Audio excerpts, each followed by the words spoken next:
John, it seems like social engineers are dedicated to catching and killing the story. What do you want to talk about today?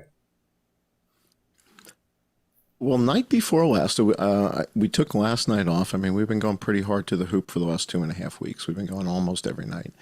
And I don't know, how many nights have we not done a show? 2 nights or 3 nights in the last 2.5 weeks. John, it seems like social engineers, you got your browser up, catching and killing the story. There we go. Sorry about that. So we've been going pretty hard to the hoop. Last night, I was starting to lose my voice. I was getting kind of exhausted and run down because I've been going pretty hard. So we took the night off. The night before last night, we did a show about the limited hangout. And what is this limited hangout? And what are the tactics and techniques of the limited hangout? And one of the key tactics and techniques of the limited hangout is avoiding key evidence. But tonight's show, we're going to focus on something called the catch and kill. Now, I didn't know what a catch and kill was until Jason taught me what the catch and kill was and taught our audience before all this what this was. And we experienced this before. So we've kind of seen the catch and kill movie a couple times. Now, Jason saw the catch and kill movie, meaning this playbook, a number of times before it was levied on me. And so Jason's going to explain a couple of scenarios and examples of the catch and kill that were done to him. We'll tell you a couple examples with me. And in my case, the catch and kill character is better looking and has larger breasts, but we'll get to that later. So that was one of the catch and kill stories with Vegas.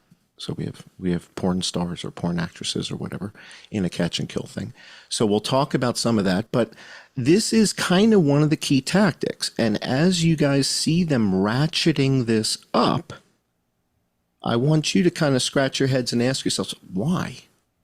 Why is this happening now? What's going on here? Are these guys getting closer and closer to the truth on a daily basis? And therefore, these guys are feeling cornered. So to me, this is like one of the key components of the limited hangout is the catch and kill. And this is stuff that Jason's been, dealing with since the very, very beginning here, where they were trying to use this technique against him, and he's able to codify it. So I thought this would be really interesting for us to talk about. What do you think of that? Cool? Catch and kill and limited hangout are 2 different things. Oh, I thought it was part of the limited hangout. I thought the catch and kill was part of the limited hangout strategy. No, but you're right. Yeah, it's probably separate tradecraft things. Tactics. Okay. All right. Why don't you give everybody the overview of the catch and kill? Like, what is this? People are like, why is there a tiger? Is there, it's not related really to a tiger. What is the catch and kill? And what are some examples that people might, say, oh, wow, okay, I see what you're saying.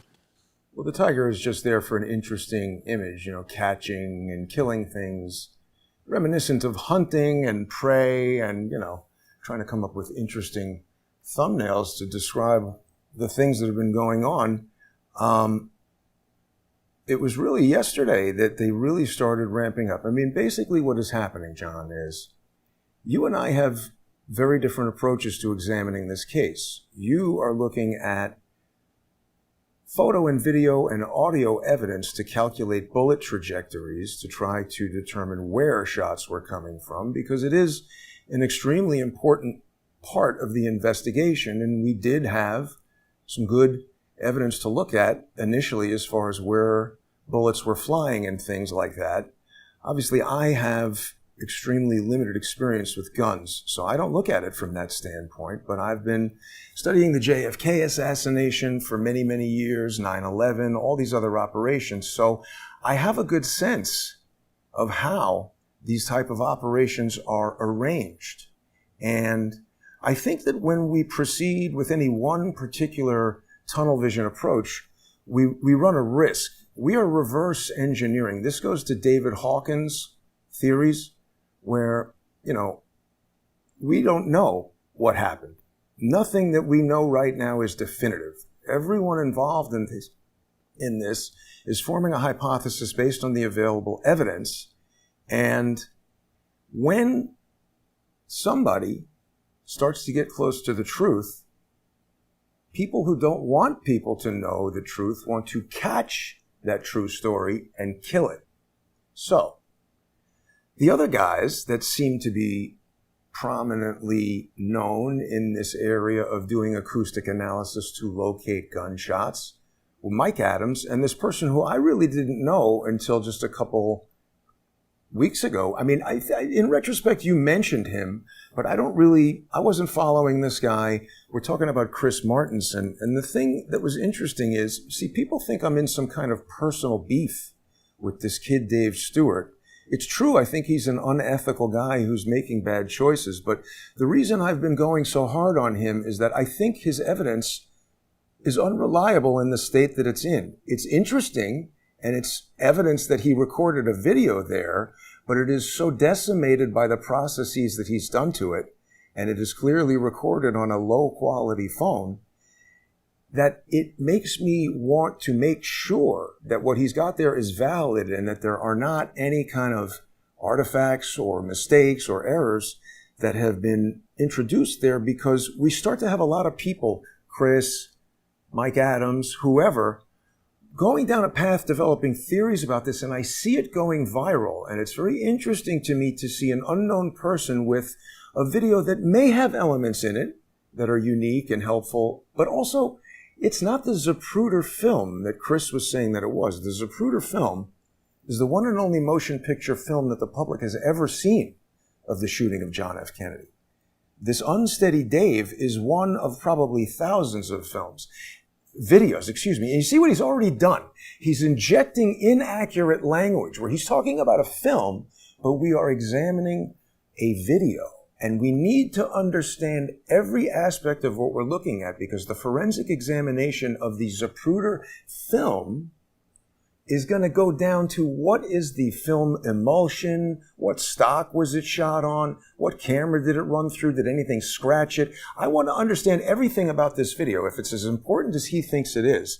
And if you or anyone is going to go on a tear investigating it, I want to understand what it is. So we initially got these weird vibes from this kid because he was incommunicado. Then he says, oh, it's his birthday. With both of us. So you tried to approach him. I tried to approach him separately. We each were DMing him on Twitter, and he blew both of us off. All right. So that's a twofer right there. Right. So yes. He might not like you, might not like me. Right. You're much more reasonable than I am. Most people don't like me. Not always. Right. Well, no, usually I'm a nasty guy. So the idea here is that he did not connect with either of us. And I was in communication with one of his buddies who said, I'm going to be at his birthday party. So I had like an inside track to this guy, and he completely avoided us. And right. We both kind of said that this is kind of odd. Now you're looking at it with a much more technical, critical eye. You look at the video componentry with the most technical, critical eye, right? And that's important. And I'm going to share something with you that I think is going to blow your mind right now, and I think the audience is going to flip out. Before we flip out, though, I just want to finish this, because it's not just the video and the technical stuff. I mean, again, this goes to my exposure to these constant social engineering campaigns for the past 7 years. You know, if you never went to an NRA class, like if I went and worked at a gun range for 7 years, do you think it's fair to assume that I would know a little something more about shooting than I do right now? Or if I went to war, I would, even if I was totally green when I got there, I'd learn something. I've been subjected to this stuff for 7 years. So just like I know guys who can walk into the woods and, you know, smell piss on a leaf and tell you there's a deer over there, I'm kind of getting to that. So it wasn't just the poor quality of his footage. It wasn't just the way that he was acting. It was that I was noticing him doing strange other things online that caused me to suspect that he might be a social engineer, including defending the behavior of Eric, what's his name? DeFelice, where somebody said it's weird that this guy is reacting so quickly to the gunfire, which we agreed. Why is he the first guy to react to the gunfire, particularly since he has told me that he had 3 or 4 tequila shots that day? You think that his response time would be delayed. And I just found it weird that Unsteady Dave would be defending Eric DeFelice. I mean, okay, maybe they live in the same town. Are they friends? And if they are, that's kind of weird too. How do two friends become so prominent in the social media surrounding this story? I'm really suspicious of that Secret Service agent that's with the Eric D. Fouet's character, the Dirty Yes. Sanchez officer. Oh, I'm looking at that Dirty Sanchez officer, and I think that the costume is the same as the character that we've got our eye on inside the building. And I'm wondering, are the two of these guys working together? And is that even a guy? Is that a woman with a fake mustache and her hair is up, and her act is she pulls off the hat, peels off the thing, it's a chick. well, I'm looking at your Dirty Sanchez, dude, and there's something wrong with that. That's not a normal, there's something wrong with that person. I agree I got to completely. share this with you. I got to Sure. share this with you. Once you got me looking at this damn thing with the critical eye, somebody points out there's a little tiny white, looks like a Post-it note in the videos. That's number one. Okay. I'm sure you've got that. Then I start looking at other stuff with a critical eye. And what you're going to see is going to stun you, and you're going to fall out of your chair. Well, let's look at that on the sponsor exclusive segment because we got still a lot Well, to talk about. Let me tell you what it is. Let me tell you what it Okay. is. Let me at least tell you what it is. The TMZ video. How early did that come out? Right The away. TMZ footage. Weren't all those phones in that area confiscated by the guys, right? I don't know. We should find that out. So here's the deal. Here's what I figured out from the TMZ footage. You're right. That footage, they shifted Yeah. the audio. The audio is shifted. So you see the kid moving, and they've created the illusion that the gunfire begins a moment after the camera pans away from him. No, they shifted the audio and gave it to TMZ. See, this is exactly were right. what You I'm were right. saying is that You're if right. we You nailed want it. to crap around making YouTube videos, we could make The Lord of the Rings and say it's a documentary about New Zealand. But if we can't authenticate the source, and moreover, if the source starts acting cagey and weird, I don't want anything to do with it. The other thing about this scumbag piece of shit, Dave Stewart, if you hear this, somebody died. And if you have any evidence that could assist in the investigation that you are withholding because you want to make a documentary, you should be ashamed of yourself. And I'm not telling him to give it to me or to you or whoever. The other person who really should be ashamed of himself because he should know better. The truth is Dave Stewart is a stupid 20-year-old idiot, and he's actually just the back end of 19. Chris Martenson is a PhD. He looks like he's 60. This kid was on the phone with him for an hour. He should have said, you know what? This is an interesting video. I want to help you get it on to Tucker Carlson or whatever the hell you want to do with your Netflix documentary and get paid. But you got to send the original unmolested file to Chuck Grassley. You got to give it to me or Mike Adams, not me, to Martinson or Mike Adams. I'm not saying give it to me. I'm not trying to make an exclusive deal with the kid. And in fact, I won't even accept an apology from this scumbag. I don't ever want to speak to him again.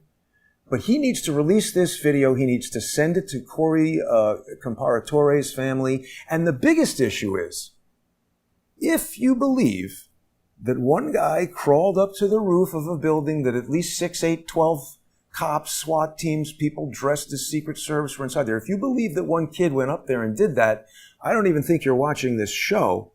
But if you believe that something else happened, that means that the people that coordinated that something else are only more dedicated now to killing Donald Trump, and withholding that evidence puts the president at risk, the former president. And if Donald Trump were murdered on that day or at any time, this country would be plunged into darkness. And that little bitch, Dave Stewart, is trying to make money. Guess what?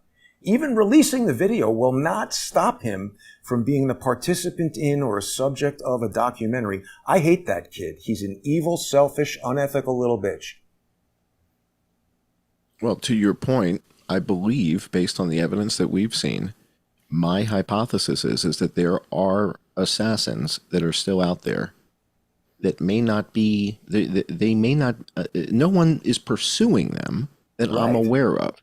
Right. So if Chris Wray is just going along with this and everybody's going along, right? Remember Victoria Nuland 2 days before said, I don't think Trump is going to be the president. 2 days before, 48 hours earlier, she said, I don't think Trump is going to be the president.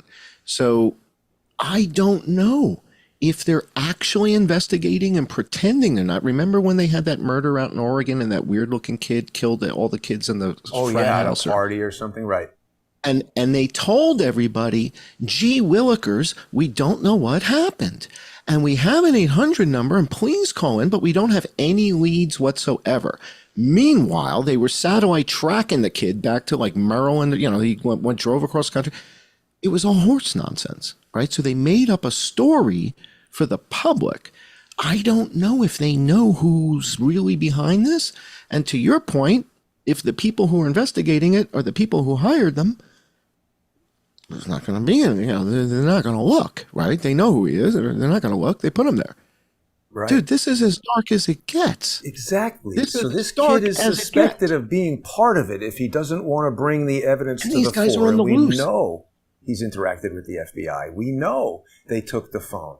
So we don't know what he's done. Now, to your Dirty Sanchez point, I don't know if you've had an opportunity to see all the stuff that I've done on this agent Sketchy.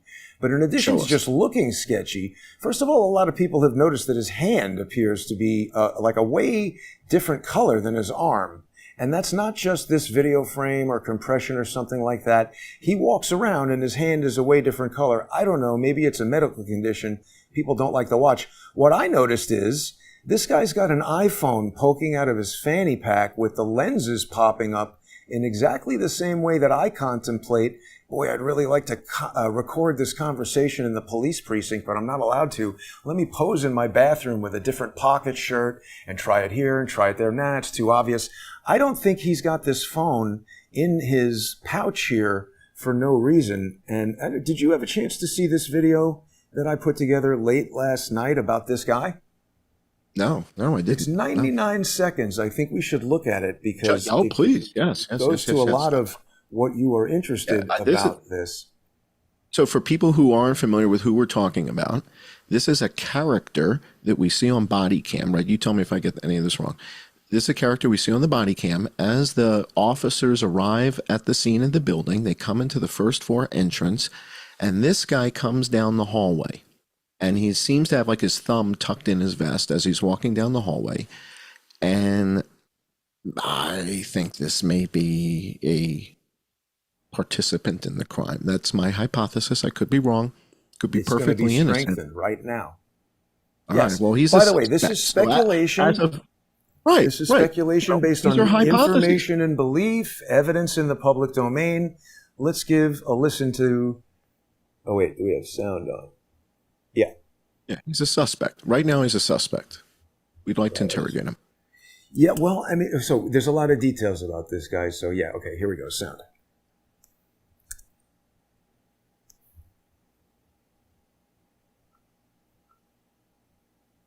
How's it playing? We have no sound. There it is. 50. Where's the goddamn sound here? That's crazy. It's this. Okay, sorry. Man, they don't want me to. This is American Glass Research, the building where we're told Thomas Crooks, the lone nut assassin, perched atop to take shots at Donald Trump.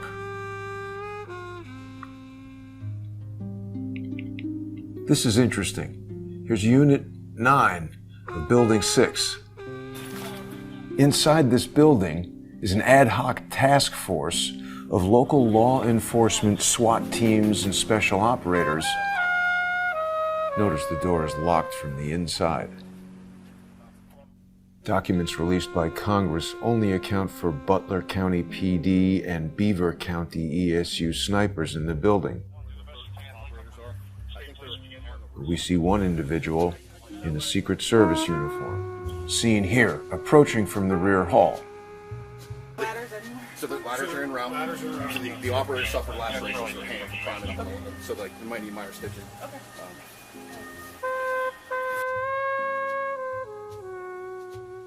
What was he doing there 18 minutes after the shooting, and how long had he been there? They seem to be coming from right back here, somewhere in the rear of the building. Maybe one of these two windows. That's exactly where they tell us Crooks was perched, shooting at Trump. That's a sniper position released by Chuck Grassley. These are inside the building. Okay? So, what do you think of that? I think he's as sketchy as can be. Can you roll it back a bit? Let's scrub back a second. Do we have another minute or two with our YouTube audience before we go? All right. Yeah. All right. Let's scrub back just a smidge. Let's go back to our sketchy guys, and I want you to go to the moment when the guy opens the door. All right. Let's go back to the guy opening the door, and let's take stock of it. Nickel so is the. That's not Greg. That's not Greg Nichols. That's I not think Greg it Nichols. is. No, it's Greg Nickel. No. He is Butler County. Beaver County? No, I have the Greg Nichols photo. I have a photo of him with his thing. It looks just Nichols. like him. No, this kid's younger. I'm pretty certain it's younger. But I could be wrong. I could be wrong. All right, let's go to the point where he opens the door. Somebody has to open it from the inside? Yes. It's locked. It's locked from the outside. It's locked from the inside. It's got to be open from the inside. Now, this is important, too, because the guy lied to Senate yesterday. The acting director of the Secret Service said that they had a sniper positioned in the second floor window, but this is the plan. This is Chuck Grassley's document given to him by the local law enforcement. So Butler County PD had a sniper. That, I think, is Nickel, isn't it? Or no? And then we have a BCESU. That's Beaver County Emergency Services Unit sniper. There's no accounting for Secret Service in this building. And in fact, the Secret Service said they didn't communicate with local law enforcement until after the shooting. So the people that we see walking in the door are essentially the first responders to, hey, there's something in the building. We're all in here. Come over. How did that Secret Service guy get there in 18 minutes? It's suggestive that he was already there while the shooting was happening. The other thing the Secret Service acting director lied about is that he said they had no intercommunication between the Secret Service and the cops. That would be the one reason for that guy to stand in the building, to have a Secret Service radio in his one hand, which we actually do see him communicating on. See that radio right above the Secret Service badge there? His Secret Service little patch? He's talking into that radio later. He goes on his phone and he's like texting with one hand and talking into that radio on the other. So if they've got a Secret Service guy in there on the Secret Service radio, that would make sense to intercommunicate. That's a quick way to have there's somebody from the electric department on the camera truck and we can now talk. But this guy's not telling anybody anything, and he's the most nervous, wanting to get the hell out of there guy in the whole place. All right, 1 second. Let's go to the guy who is the first guy when they open the door. He's in the helmet, in black. It says police on his chest, right? He says police, right? Check that guy right by the front door. What does he say? What's Butler County PD sniper. Yeah, he's expected to be there. That guy. He's Butler County PD. That guy. That guy. Yeah, at Butler the front County door. PD. Oh, the guy at the front door is Beaver ESU SWAT. Okay. So Beaver ESU SWAT is accounted for. He's in the sign-in sheet. So that's okay. All right. So he's in the building. He's got his tactical helmet on. He looks like he's ready for work. He's got a police. It doesn't say Secret Service. It says police. And he's with Beaver Butler County ESU SWAT team. So he's kind of ESU, I'm pretty sure. All right. Now, as we go forward, we're going to see creepy guy with another guy. They're side by side. There's two guys walking down the hall. Let's take a look at the two guys. That's Butler County PD. He's Butler County PD. He's also expected to be there. Butler County has a sniper. Beaver County has a sniper. Let's That's focus their on the task guy. force. Who's that guy? Yeah, that Butler guy. Who's County that guy? PD. Butler County PD sniper. All right, now, right in this moment, somebody mentions cut his hand. One of the operators cut his hand. They say that right as they came in. The guy at the door says that. But it's not one of these people that we see. It's not one of those people. We don't think. Let's see. Let's hear what he says. In the building. We see one individual in a Secret Service uniform, seen here, approaching from the rear hall. So the ladders are in route. So the operator suffered lacerations to their hand from climbing up. So like they might need minor stitching. Operator suffered lacerations to their hand. might need minor stitching. So it's not him, because he'd say, here he is. If he was talking about the cut hand and the guy would be like, here's my hand bleeding and everything. So it's just very curious that that guy's there. The other thing is he's got an iPhone that we can tell is at least an iPhone 11. That's when they introduced the 3 lenses, and that's when they introduced HDR photography on the iPhone. So they're definitely coming from back here, and you can tell, not so easily on this picture, but on this picture you can tell it's HDR because we've got detail down here in the shadow area, and we have detail in the highlights right here. And you can't tell in this photo when it's in the video because it's been recompressed again. But this photo as presented by Chuck Grassley is very high resolution. We can discern a screen in the window, and the compression is extremely efficient. This looks like a photo you'd get out of somebody's phone. All this other video and imagery we've been seeing, it's like 1978 and we're hunting from Bigfoot. Where the hell are these people? Has anybody in Butler County bought a cell phone since 2009? Right. By the way, all the people who think, oh, Jason's being a dick to this 20-year-old kid, whatever, I'll be a dick. Ask him, what kind of cell phone did he record that on? Because it looks older than him. Where did he get a cell phone with a rolling shutter so wiggly? Why is he like the epilepsy camera operator? It's the wiggliest video. It's like he's using his mom's vibrator as a tripod. Yeah, and again, I'm kind of accustomed to going through lousy footage. I mean, you remember with the Vegas shooting, I had a lot of eyewitness footage. It was similarly all over the place. So I'm kind of used, again, it's like, this is why it's kind of good to have autism. It's like, I'm kind of used to eating rat and rice. You know, it's like, I'm accustomed to this. I'm just. But you've already made the point earlier, because with this TMZ video, what I was saying is, the video could be just like the ear, right? Everything about that photo seems great, but the ear throws you off. So that video could be 99.98% fantastic with one thing in there that throws your investigation into the ditch. Show everybody the Post-it note. Show everybody the Post-it note. You had the Post-it note next to the water tower a minute ago. Right. Did you show that to everybody? Yeah. What the hell is this? What is that? Well, I'll tell you what I think that is. It could be, depending on what encoded this. See, we've got this large white area right here. This looks like an MPEG GOP to me that is experiencing some sort of error due to this large area of white. And then, I don't know, it could be that somebody put that there, but I don't think so. My first thought would be that this is either somebody with an extremely crappy phone and an extremely crappy MPEG encoder who took this off the phone and added some TikTok text to it in a way that someone who is not a professional handling low quality elements gets unexpected results. And the thing is, how many frames? How many frames was that in? Was that just one frame or multiple frames? I don't know. This is just a still somebody sent me. That's what I mean. This is worth evaluating further. But again, spending hours looking at a stepped on piece of shit when we know the guy who shot it is still alive is pointless. I want to see the original video of this before I start figuring out what he did to make it not work. If I see that white thing move, though, if that turns out that's in 3-4 frames and it goes... No, it could still be an MPEG group of pictures error because this guy looks like he's using a phone from 2009. Depending on sometimes you'll see, maybe if you're watching satellite TV, have you ever seen something where it fritzes out and becomes incredibly green? And then it's like, why is it green? The lower edge of the water tank. Yeah, the lower edge of the water tank, the lower edge of the curve. It looks all pixelated.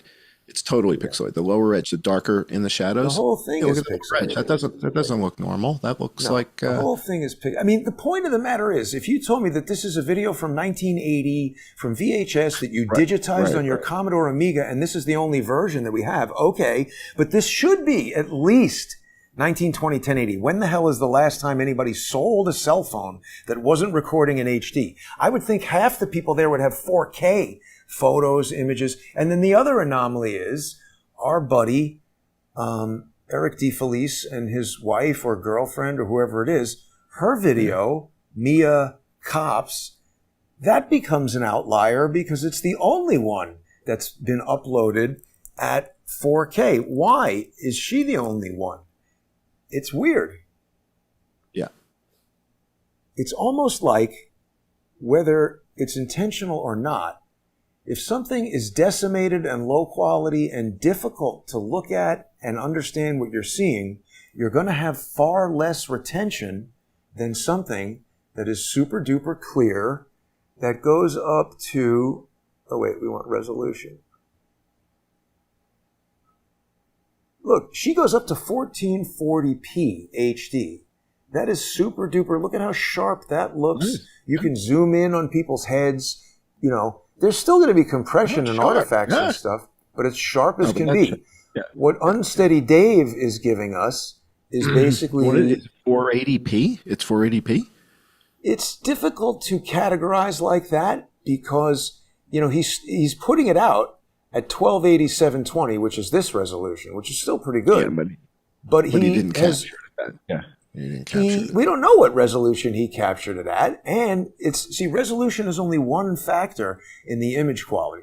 This thing has very minimal compression because the first thing it recorded was very high quality with a lot of light, very low noise, and it's on a pretty new phone that's using efficient, you know, H.264 or H.265 compression. And so even at lower resolution, this video looks good. Dave is using a highly compressed. So even if he's giving you, he could put it out at 4K. You could take what he's got right now and just up-res it to 4K. It'll still look like crap. You got to go to the original, unmolested, least compressed file and see what's there. And he has important evidence, and it's being obscured because of the compression. There's and details. The audio. I detect audio processing. Okay, I mean, it's certainly possible.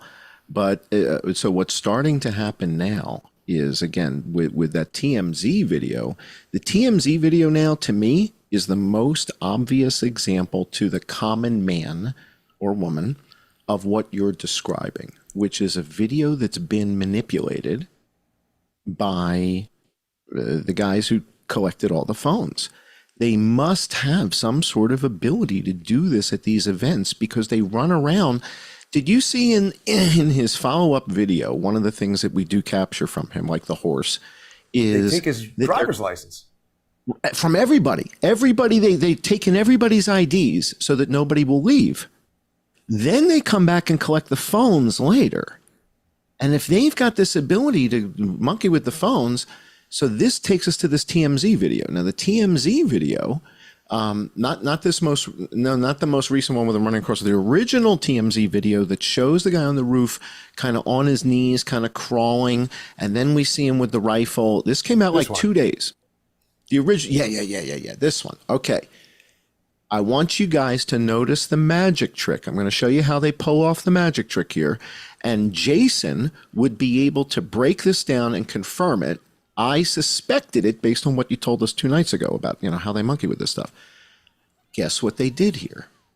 They time shift the audio. Right. So it makes it appear that the gunshots just happened.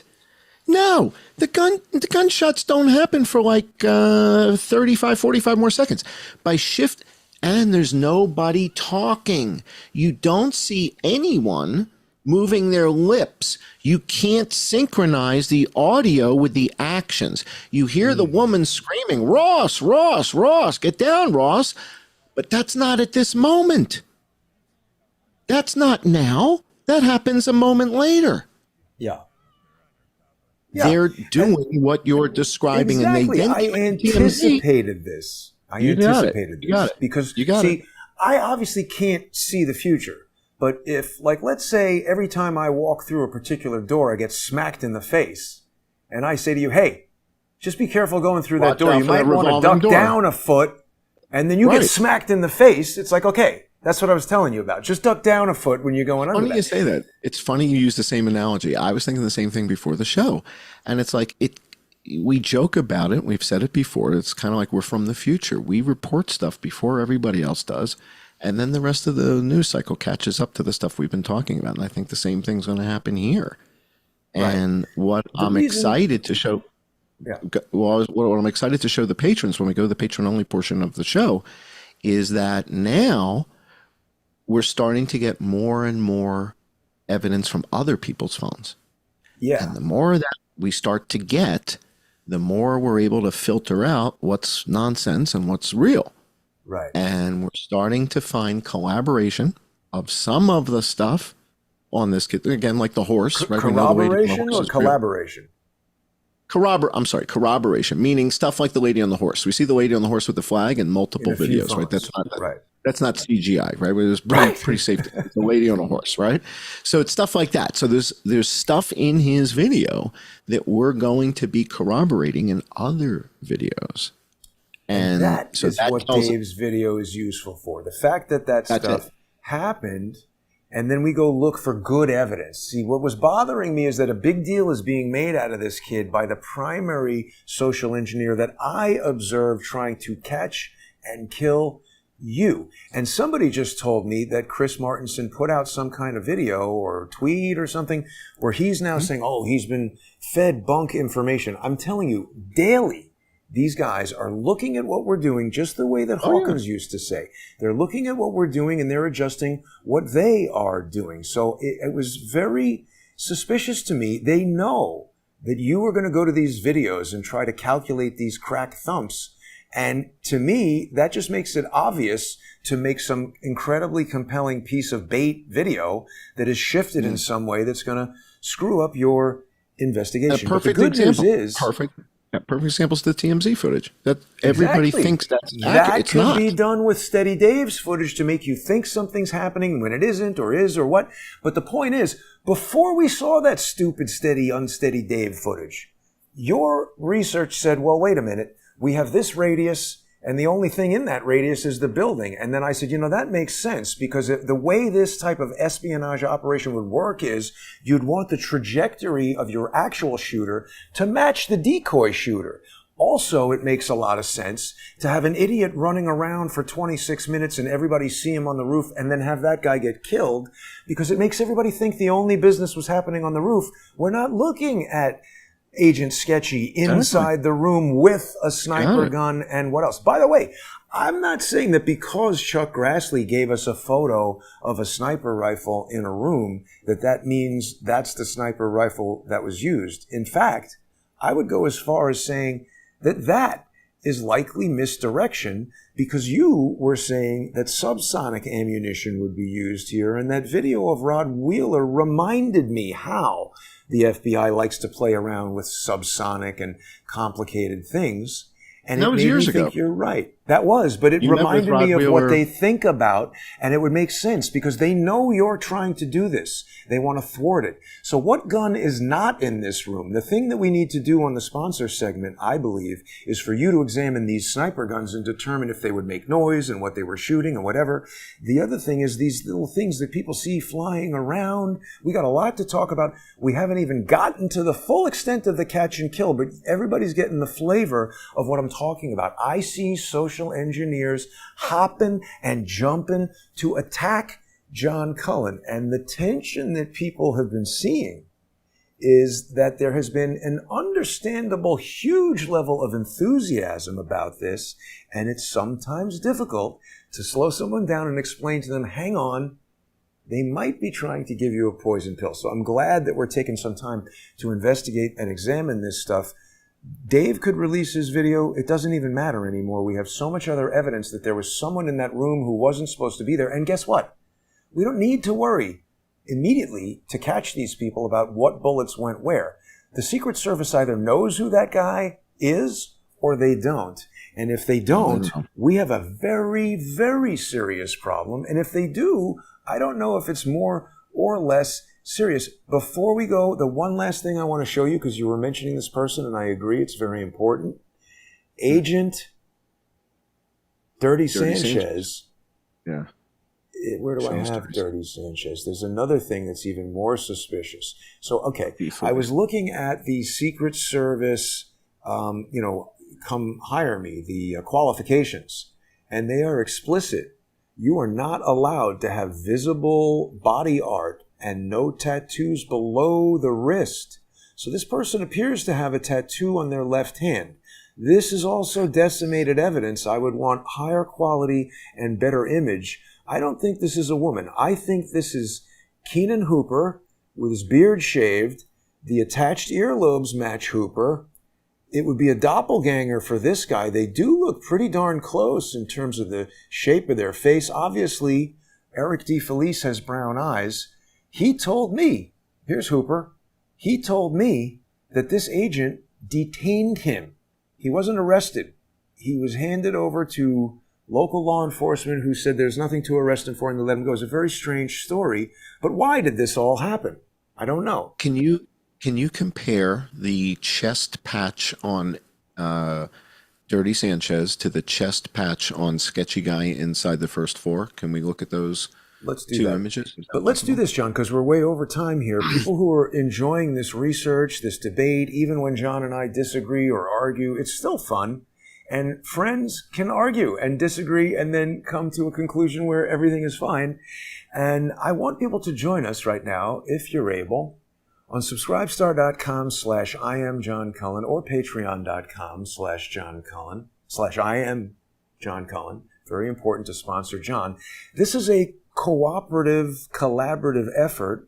John doesn't work for me. I don't work for John. So please sponsor John on subscribestar.com or patreon.com/IamJohnCullen. And I'd love it as well if people would sponsor Crowdsource the Truth on odyssey.com/@CrowdsourceTheTruth, crowdsourcethetruth.substack.com or subscribestar.com and patreon.com/crowdsource. And Odyssey is where people can find all your legacy stuff that goes back 6-7 years with the OG of Catch and Kill, the OG of the Limited Hangout, 6'8", head has its own gravity. You guys know who we're talking about. Yes. Jason has a legacy of video content that goes back to the Charleston port bombing, Imran Awan's house. I mean, some of the craziest stuff you've ever seen is on his Odyssey channel. So if you're not subscribed to that, that's got some pretty wild stuff. So check that out. Thank you for bringing that up, John. It's another point that you raised, that there are things that are happening in my life that aren't on YouTube that pertain to the characters that John just mentioned that also inform me that right now there is such an unbelievable amount of social engineering activity. It's really important for people to stay with us